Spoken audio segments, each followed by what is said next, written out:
কাজ করে। এবার বলেন ভাই প্রথম থেকে। ওই যে অপস করবেন, যে অপসটা যে ভালোভাবে দেখে অপসের মধ্যে ওপি বলেন, ওপস বলেন।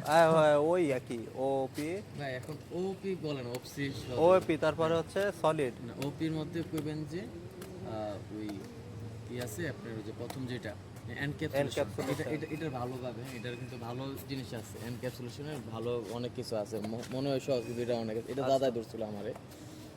তার জাবার মধ্যে ধরেন লিস্ট এর মধ্যে পার্থক্য, এটা আমার ধরছিল লিস্ট এরে কি জাবা যেহেতু নিতে আছে। তারপরে সলিডের ব্যাপারটা, তারপরে যে ডিজাইন প্যাটার্নের মধ্যে সিঙ্গেল ডিজাইন প্যাটার্ন, এটা স্পেসিফিক বাদ দেওয়ার দরকার নেই খুব সম্ভবত। তারপরে জেডাব্লিউটি টোকেন, তারপরে রেডিসটা হলো যে ক্যাশিং করার জন্য, এটা কিন্তু মাস্ট জিগাইবই। তারপরে হচ্ছে ক্যাশিং এর পরে হলো যে ওদের কি কাফকা জিগাইব। টু ফ্যাক্টর অথেন্টিকেশনের প্রসেসটা 2.0, অথেন্টিকেশন প্রসেসটা গুগল অথের, এগুলো হলো যে বেসিক দিক দিয়ে। আর ওই যে ডাটাবেজের দিক দিয়ে হলো যে আপনার অ্যাসিডটা ধরে ডাটাবেজে অ্যাসিড প্রপার্টি, অ্যাসিডের মধ্যে হলো যে অ্যাটমিসিটিক কনসিস্টেন্সি, আইসোলেশনটা ধরে ভালো, আইসোলেশনটা একটু। আর তারপরে হলো গিয়ে অ্যাসিড গেল ডাটাবেজের মধ্যে, ইন্ডেক্সিংটা কীভাবে কাজ করে, ইন্ডেক্সিংটা কেন ইন্ডেক্সিং আছে। তারপরে ওই যে পার্টিশন, ডাটাবেজের পার্টিশন, মানে কীভাবে পার্টিশন হেল্প করে, এটা আছে। আর আছে স্টোর প্রসিডিওর, এখানে কিন্তু মানে আমাকে সব প্রজেক্ট স্টোর প্রসিডিওর ভরি ইউজ করা, স্টোর প্রসিডিওর এটা সম্পর্কে ভালো জানা। এটা হলো যে এদিক দিয়ে গেল ডাটাবেজের আর কিছু আছে, নর্মালাইজেশন সম্পর্কে একটু দেখা।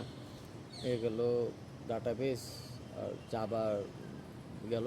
আর হলো যে এখন হলো যে রিয়েক্টের মেনলি সবই জানতে হবে, মানে রিয়েক্ট যেহেতু পারে আপনাকে, তার মানে রিয়েক্টের মধ্যে সব ভালো জায়গাতে পারে, যে যদি কয়ে থাকে যে রিয়েক্ট ভালো পারি, তাহলে হইতে পারে যে রিয়েক্টের লাইফ সাইকেলটা এটা ভালো জানা।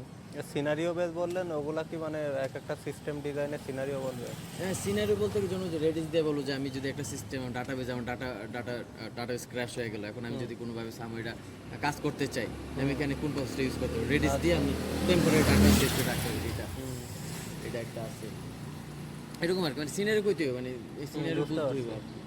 হ্যাঁ, এখন কিভাবে সিনারিও ধরে এটা তো না, ওইটা তো দাদার উপরে। তারপরে রিয়েক্টের মধ্যে ওই লাইফ সাইকেল হইব, স্টেট, ইউজ ইফেক্ট, এগুলো তো মাস্ট। তারপরে যে রিয়েক্ট করি, এইটা রিয়েক্ট কোয়েরি আছে। তারপরে যে মেমোজাইজেশন, মানে ইউজ মেমো, এটার কাজটা, ইউজ কনটেক্সট, এটার কাজটা। তারপরে হচ্ছে ওই দিকটা আছে যে ইউজ কলব্যাক হোক, এই মোটামুটি এইগুলা হইলেই সিনক্রোনাইজেশন, এটা জানা।